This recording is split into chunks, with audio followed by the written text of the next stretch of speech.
Hi welcome to Nisha's dreams. ഓണത്തിൻ്റെ തിരക്കുകളും ഓണസദ്യയുടെ ആലസ്യവും ഒക്കെ മാറി. ഇപ്പം ഞാൻ ഈ വീഡിയോ പോസ്റ്റ് ചെയ്യുന്ന സമയത്ത് കുഞ്ഞുങ്ങളൊക്കെ സ്കൂളിൽ പോയി തുടങ്ങി കാണും. എല്ലാവർക്കും ഓണാവധി കഴിഞ്ഞ് കാണും. അങ്ങനെ ആ ഒരു മടിയൊക്കെ മാറി വരുന്ന സമയമാണല്ലോ. വെക്കേഷൻ വേഗം കഴിഞ്ഞു പോയല്ലോ എന്നിങ്ങനെ വിചാരിച്ചിരിക്കുമായിരിക്കും അല്ലേ. അങ്ങനെ ഞാൻ ഇങ്ങനെ ചെടിയൊക്കെ നന്നാക്കിക്കൊണ്ടിരിക്കുകയാണ്. പിന്നെ നമ്മുടെ ഓണം വീഡിയോസ് ഒത്തിരി പേര് ഇഷ്ടപ്പെട്ടു. നല്ല വീഡിയോ ആയിരുന്നു. എൻ്റെ ഓണം സാരി, അമ്മയുടെ ഓണം സാരി ഒക്കെ നല്ലതായിരുന്നു. ഒത്തിരി കമൻറ്റ് കിട്ടി കേട്ടോ. Thank you.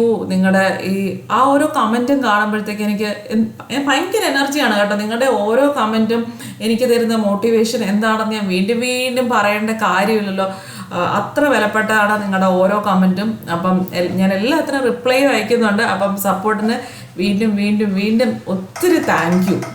ശരിക്കും എൻ്റെ ഹൃദയത്തിൽ നിന്നൊരു താങ്ക് യു പറയാണ് നിങ്ങളുടെ ഓരോ കമൻറ്റിനും ലൈക്കിനും ഒക്കെ.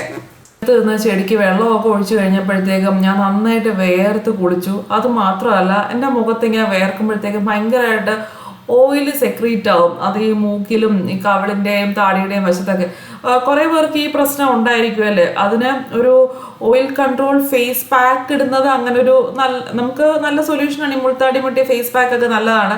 പക്ഷെ സ്ഥിരമായിട്ട് അപ്ലൈ ചെയ്യുന്നത് നമുക്ക് എപ്പോഴെപ്പോഴും ചെയ്യാൻ പറ്റുന്നൊരു കാര്യമല്ല. എപ്പോഴെപ്പോഴും ഈ ഓയിൽ കൺട്രോൾ ചെയ്യാൻ ഫേസ് പാക്ക് നമുക്ക് ഡെയിലി യൂസിന് പറ്റുന്നൊരു സംഭവമല്ലല്ലോ. അപ്പം ഞാനിപ്പം ഈയിടെയായിട്ട് എനിക്ക് നല്ലൊരു പ്രോഡക്റ്റ് ഞാൻ യൂസ് ചെയ്യുന്നുണ്ട്. അതാണ് MamaEarthൻ്റെ ഈ മുൾത്താനി മിട്ടി ഫേസ് വാഷ്. ഇതെന്ന് പറയുന്നത് ഈ മുൾത്താനി മിട്ടിയുടെ ഗുണങ്ങളൊക്കെ അടങ്ങിയിട്ടുണ്ട്. നമ്മുടെ മുഖത്തുള്ള എക്സസ് ഓയിലും ഒക്കെ അത് അബ്സോർബ് ആവും. സ്കിൻ ഒട്ടും ഡ്രൈ ആവത്തില്ല. അതാണ് അതിൻ്റെ ഏറ്റവും വലിയൊരു പ്രത്യേകത തന്നെ. അത് മുൾത്താനി മിട്ടിയും ബെർഗേനിയൻ റോസും ആണ് ഇൻഫ്യൂസ് ചെയ്തേക്കുന്നത്. അപ്പോൾ ഈ ഫേസ് വാഷ് നമ്മുടെ മുഖത്തുള്ള എക്സസ് ഓയിലൊക്കെ കൺട്രോൾ ചെയ്ത് ആക്നെ പ്രോബ്ലം കൺട്രോൾ ചെയ്യും. പിന്നെ ഹൈഡ്രേറ്റ് ചെയ്യാനായിട്ട് നമ്മുടെ മുഖം ഹെൽപ്പ് ചെയ്യും. പിന്നെ ഈവൻ സ്കിൻ ടോണും പ്രൊമോട്ട് ചെയ്യും കേട്ടോ. നോൺ ഡ്രൈയിങ് ഫോർമുല, ഡെയിലി യൂസിന് സേഫ് ആണ്. പിന്നെ ഇത് ടോക്സിൻ ഫ്രീ സർട്ടിഫൈഡ് ആണ്. നോ പാരബൻസും ഹാർംഫുൾ കെമിക്കൽസും ആയിട്ട്. ഇതിലെ മുൾത്താനി മിട്ടിയാണ് എക്സസ് ഓയിൽ അബ്സോർബ് ചെയ്ത് ആക്നെ ഫൈറ്റ് ചെയ്യുന്നത്. ഇതിലുള്ള ബൾഗേറിയൻ റോസ് ആണ് ഹൈഡ്രേഷൻ പ്രൊമോട്ട് ചെയ്ത് സ്കിന്നിനെ ഓവർ ഡ്രൈയിങ് നിന്ന് സേവ് ചെയ്യുന്നത്. ഈ ഫേസ് വാഷ് യൂസ് ചെയ്ത് കഴിയുമ്പോൾ നമുക്ക് തന്നെ നമ്മുടെ ഫേസ് നല്ല ഓയിൽ ഫ്രീ ആയിട്ടും എന്നാൽ നല്ല ഹൈഡ്രേറ്റഡ് ആയിട്ടും ഫ്രഷ് ആയിട്ടും ഫീൽ ചെയ്യും കേട്ടോ. പിന്നെ ആഴ്ചയിൽ ഒരിക്കലൊക്കെ നല്ലൊരു റിലാക്സിങ് ഫേസ് മാസ്ക് ആയിട്ട് യൂസ് ചെയ്യാൻ പറ്റിയതാണ് ഈ മുൾത്താനി മിട്ടി ഫേസ് മാസ്ക്. നല്ല ഒരു ഫേസ് പാക്കാണ്. വീക്കിലി വൺസ് ഒക്കെ യൂസ് ചെയ്താൽ മതി. കുറച്ച് സമയമുള്ള അപ്പോൾ വീക്കെൻഡ് ഒക്കെ നിങ്ങൾക്ക് ട്രൈ ചെയ്യാവുന്നതാണ്. ഇതൊന്നും മിക്സ് ചെയ്യണ്ട, ഇങ്ങനെ തന്നെ ഒരു ഫേസ് മാസ്ക് ആയിട്ട് വരുന്നതാണ്. വേറെ ഒന്നുമായിട്ട് നമുക്കിങ്ങനെ കലക്കേണ്ട കാര്യമില്ല. ഇത് ഇങ്ങനെ തന്നെ എടുത്ത് തേച്ചാൽ മതി.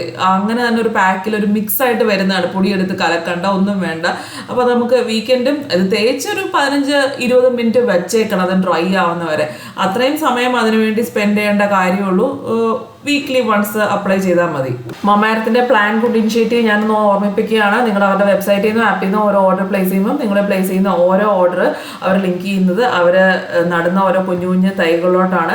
2025 ആകുമ്പോൾ 1 മില്യൺ ട്രീസ് ആണ് അവർ എയിം ചെയ്യുന്നത്. അതുപോലെ തന്നെ അവരുടെ പ്രോഡക്ട്സ് എല്ലാം ഇപ്പം ഓൺലൈൻ പ്ലാറ്റ്ഫോമിൽ മാത്രമല്ല നിങ്ങളുടെ അടുത്തുള്ള സൂപ്പർ മാർക്കറ്റിലൊക്കെ അവൈലബിൾ ആണ്. അപ്പം കാണുമ്പം കമൻറ്റ് ചെയ്യുക. എല്ലാവർക്കും ഹെൽപ്ഫുൾ ആവും കേട്ടോ. വെബ്സൈറ്റിൽ നിന്നും ആപ്പിൽ നിന്നും മേടിക്കാനായിട്ട് DREAM2023 എന്നുള്ള കോഡ് അപ്ലൈ ചെയ്താൽ മതി. 20% ഡിസ്കൗണ്ട് കിട്ടുവേ. ഓണസദ്യ കഴിച്ച് മടുത്തിട്ട്, അതായത് 2 ദിവസമായിട്ട് ഇപ്പോൾ ഓണസദ്യയാണ്. അപ്പം ഇന്ന് ഞങ്ങളൊരു കപ്പയും മീൻകറി ഉണ്ടാക്കാമെന്ന് വിചാരിച്ചിരിക്കുന്നു. അതിന് വേണ്ടിയിട്ട് ഒരു 1/2 കിലോ കപ്പ പെട്ടെന്ന് വാങ്ങിച്ചു. രാവിലെ ആയപ്പോൾ എന്നോടത്ത് ഇന്നലെ പറഞ്ഞിരുന്നു കേട്ടോ മീൻകറിയൊക്കെ വേണമെന്ന്. അപ്പോൾ എനിക്ക് രാവിലെ ആയപ്പോഴും പെട്ടെന്ന് പിന്നെ ഉള്ളിനെ കൊണ്ട് എങ്ങനെയൊക്കെയോ മീൻകാരൻ്റെ മീനൊക്കെ ഞാൻ സാധാരണ ഫ്രഷ് ഹോമിന്നൊക്കെയാണ് മേടിക്കുന്നത്. അപ്പോൾ പെട്ടെന്ന് രാവിലെ മീനൊക്കെ ഒപ്പിച്ചെടുത്തു. 3 ദിവസമായിട്ട് സദ്യയാണ്. സദ്യ ഒരു ദിവസമൊക്കെ 2 ദിവസം കഴിക്കാം. പക്ഷേ 3 ദിവസം 4ാമത്തെ ദിവസം കഴിക്കാൻ ശരി ഒരു ബുദ്ധിമുട്ടാണ്. അങ്ങനെ ഞാനിപ്പോൾ ഞങ്ങളൊരു 1/2 കിലോ കപ്പയെ വാങ്ങിച്ചിട്ടുള്ളൂ. അപ്പോൾ അത് ഇപ്പം കുക്കറടുപ്പേ വെച്ച് വെള്ളം തിളപ്പിക്കാൻ വെക്കുന്നു. ഇനിയിപ്പോൾ കൊണ്ടുവന്നതേ ഉള്ളൂ. ഞങ്ങൾ ഈ കപ്പ ഉണ്ടാക്കുന്ന സമയത്ത് ബെല്ലടിച്ചു. അപ്പം 1 കിലോ നെമ്മീനാണ് ഓർഡർ ചെയ്ത്. 1/2 കിലോ കറി വെക്കാനും 1/2 കിലോ ഫ്രൈ ചെയ്യാനുമായിട്ട് മീനൊന്നിനി കഴുകിയെടുക്കണം.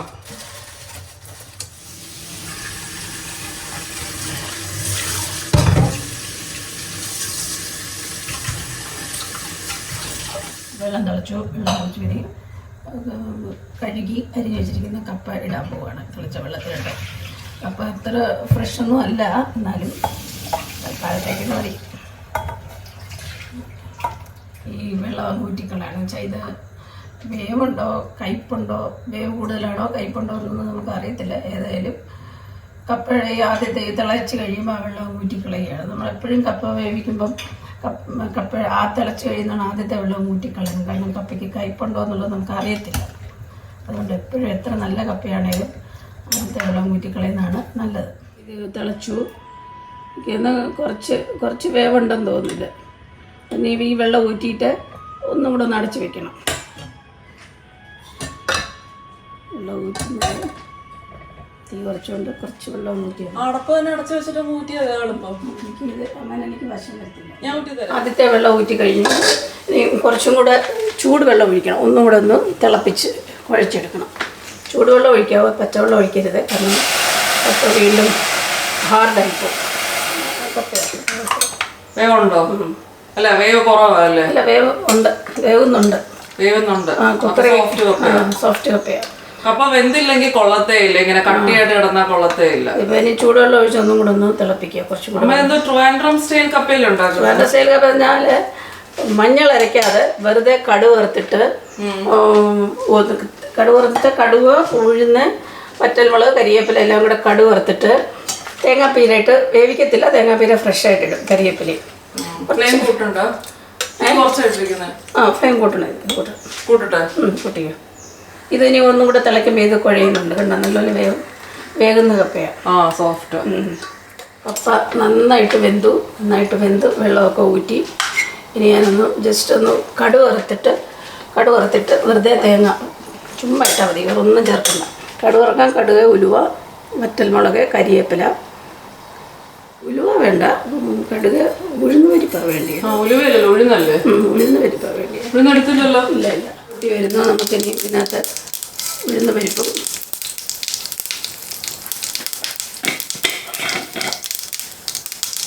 വറ്റൽമുളകും കൊണ്ടിടാം.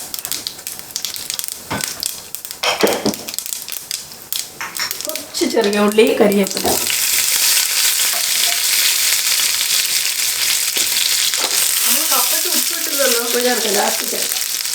ലാസ്റ്റ് ചേർക്കട്ടെ.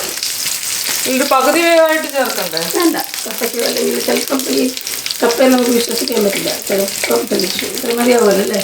ഇടിക്കേണ്ട ഡെൻസിറ്റി ആയിരുന്നു. ഇതിനകത്തോട്ട് ഇട്ടിട്ട് വളരെ എളുപ്പമല്ലോ, വളരെ സിമ്പിൾ. അതിനകത്തോട്ട് ഇട്ടിട്ട് തേങ്ങ ചേർത്തിട്ട് ഓഫ് ചെയ്തിട്ട് വേണം ഇളക്കാൻ. ഫ്ലെയിം ഓഫ് ആക്കിയിട്ടാ തേങ്ങ ഇതിനകത്ത് വേവരുത്. തേങ്ങ എപ്പോഴും നല്ല ഇതിനകത്ത് നമുക്ക് ഫ്രഷായിട്ട് തേങ്ങ ഇരിക്കണം. നല്ലപോലെ ഒന്ന് ഇളക്കുക. അടി പിടിക്കാതെ ഇളക്കണം. അടി പിടിക്കത്തില്ല. നമ്മൾ വെളിച്ചെണ്ണയൊക്കെ ഒഴിച്ച് കടുക് വറുത്തതുകൊണ്ട് അടിയിലൊന്നും പിടിക്കത്തില്ല. ഇനിയിപ്പോൾ ഫ്ലെയിം ഓഫ് ചെയ്യാം. ഫ്ലെയിം ഓഫ് ചെയ്തിട്ട് നമുക്ക് തേങ്ങാപ്പീര ചേർക്കാം. തേങ്ങാപ്പീര വെന്ത് പോകുന്നത് അതേ ഉള്ളൂ.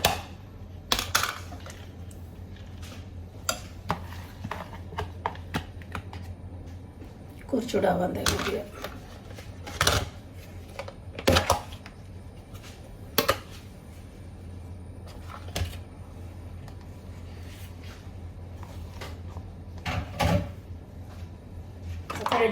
കഴിഞ്ഞു, കപ്പ റെഡി. ഫ്ലെയിം ഓഫ് ചെയ്തിട്ടാണ് തേങ്ങാപ്പീര ചേർത്തത്, തേങ്ങ വേകാതിരിക്കാൻ. അപ്പോൾ നോക്കിക്കേ, എനിക്ക് ഉപ്പ് നോക്കുന്ന പരിപാടിയേ ഇല്ല. എനിക്ക് ഈ സോൾട്ട്, റോക്ക് സോൾട്ട് ആയതാണ് ഞാൻ കുക്ക് ഉപ്പേ നോക്കാറില്ല. കറക്റ്റ് ആണോ? വെരി ഗുഡ്, കൊള്ളാവോ? ടേസ്റ്റി. ഞാൻ തന്നെ പറയാം, സ്വന്തമായിട്ടുണ്ടാക്കി നമുക്ക് മീൻകറിയിലോട്ട് കിടക്കാം. ഞാൻ തന്നെ ടേസ്റ്റി എന്ന് പറയാം. മീനിനുള്ള അരപ്പൊന്ന് തയ്യാറാക്കുക. അരപ്പ് തയ്യാറാക്കി വെച്ചിട്ട് വേണം ചട്ടി അടുപ്പേ വെച്ച് നമുക്ക് മീൻ വേവിക്കാൻ. അപ്പോഴത്തേക്ക് കുറച്ച് എത്രയാ പറയുക, മീന് ഒരുപാടില്ല, ഒരു കറിക്കുള്ള മീൻ. മാറിപ്പോയി. ഏകദേശം ഒരു 3/4 കിലോ മീൻ. 3/4 കിലോ മീനുണ്ട്. ചിക്കു അതിനെ മഞ്ഞളൊക്കെ തേച്ച് കുളിപ്പിച്ച് മഞ്ഞളും എല്ലാം കുളിപ്പിച്ച് നീറ്റാക്കി വെച്ചിരിക്കുക. അപ്പോൾ ഇത്രയും തേങ്ങ അങ്ങ് ഇടാം.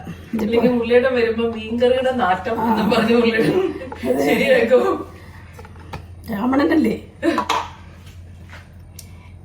അരപ്പിന് നമുക്ക് തേങ്ങ ഇപ്പോൾ ഇവിടെ ഇരുന്ന തേങ്ങ മൊത്തം ഞാൻ ഇട്ടു. അതിൻ്റെ ഒരു കണക്കൊന്നും ഞാൻ നോക്കിയില്ല. ആ മീൻ നോക്കിയിട്ട് അതനുസരിച്ച് കിട്ടും. ചുമന്നുള്ളി, മഞ്ഞൾപ്പൊടി, മുളക്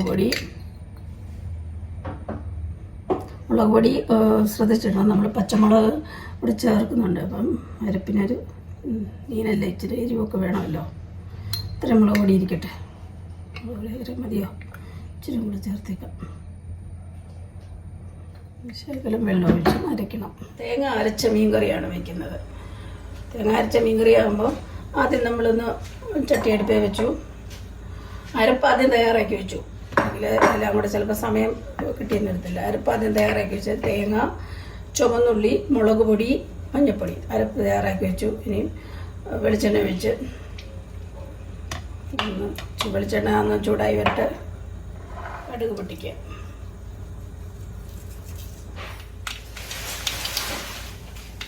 കടുക് പൊട്ടിയതിനകത്തോട്ട് നമുക്ക് ആദ്യം ഇഞ്ചി ഇടുക.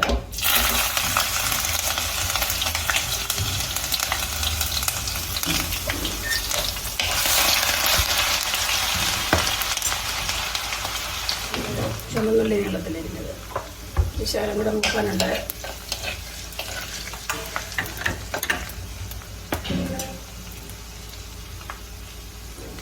ഇഞ്ചി, ചുമന്നുള്ളി, പച്ചമുളക് കൂടെ കൂട്ടിയിടാം. ഉള്ളി മൂത്ത് വരുന്നുണ്ട്. ഇനി നമുക്ക് ടൊമാറ്റോ ചേർക്കാം. കരിവേപ്പില ലാസ്റ്റ് മതി.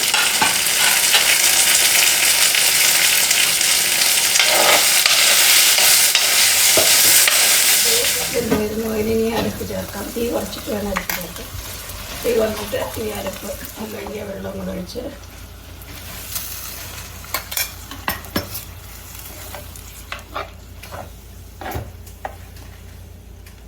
ഇനി നമുക്ക് പുളിവെള്ളം കൂടെ ഒഴിച്ചിട്ട് വെള്ളം മതിയോ എന്നുള്ളത് നോക്കുക. ചൂടുവെള്ളം തന്നെയാണ് ഞാൻ ഒഴിക്കുന്നത്. കാരണം പച്ചവെള്ളം ഒഴിക്കണ്ട. ചെറിയ ചൂടോടുള്ള വെള്ളം ഒഴിച്ചാൽ മതി. വെള്ളം നമുക്ക് ആവശ്യത്തിന് ഒഴിക്കാം. കഴുകി വെച്ച മീൻ കഷ്ണങ്ങൾ നമുക്ക് ഇതിനകത്തിട്ടതില്ല.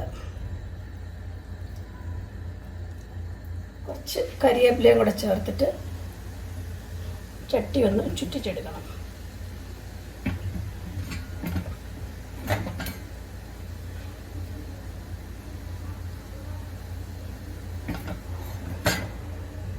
ഇത് തീ കുറച്ചിട്ടിട്ട് മീനൊന്ന് വേവട്ടെ.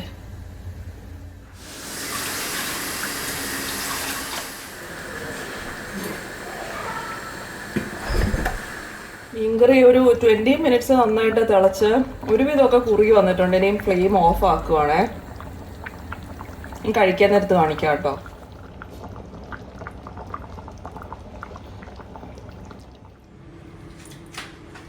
ഇതാണ് നമ്മുടെ മീൻകറി. നല്ല പാകത്തിന് കുറുകി കറക്റ്റായിട്ട് ഇരിപ്പുണ്ട്. ഞാനിങ്ങനെ അതിനെ കൊണ്ട് ഡാൻസ് കളിച്ച് നടന്നാൽ താഴെ പോകുന്നതിനും ടേബിളെ വെക്കട്ടെ. അപ്പോൾ നല്ല ടേസ്റ്റ് കപ്പയും മീൻകറിയും കൂട്ടി ഉച്ചയ്ക്കത്തെ ആഹാരം കഴിക്കുകയാണ്. ഞാൻ വേറെ ചോറുണ്ടല്ലോ കേട്ടോ. എന്നുവെച്ചാൽ ഇതിൻ്റെ കൂടെ ചോറും കൂടെ കഴിച്ചാൽ ഭയങ്കര ഹെവിയായി. ഇപ്പം കുറേ നാളുകൾക്ക് ശേഷമാണ് ഞാൻ നല്ലൊരു മീൻകറി കഴിക്കുന്നത്. കാരണം എനിക്ക് ഒറ്റയ്ക്കാകുമ്പോൾ ഞാൻ വീട്ടിൽ മീൻകറി ഉണ്ടാക്കാറില്ല. മുരളിയേടൻ കഴിക്കത്തില്ലല്ലോ. അപ്പം എനിക്ക് മാത്രം ഇച്ചിരി ഫിഷ് അങ്ങ് ഫ്രൈ ചെയ്യത്തേ ഉള്ളൂ. മീൻകറിയാണ് എനിക്ക് കൂടുതൽ ഇഷ്ടപ്പെട്ട കപ്പയെക്കാളും. നല്ല ടേസ്റ്റി ഫിഷ് കറിയാണ്. വീഡിയോ ഇഷ്ടപ്പെട്ടെങ്കിൽ കമൻറ്റ് ചെയ്യുക. നമുക്ക് നെക്സ്റ്റ് വീഡിയോ ആയിട്ട് കാണാം. ബൈ.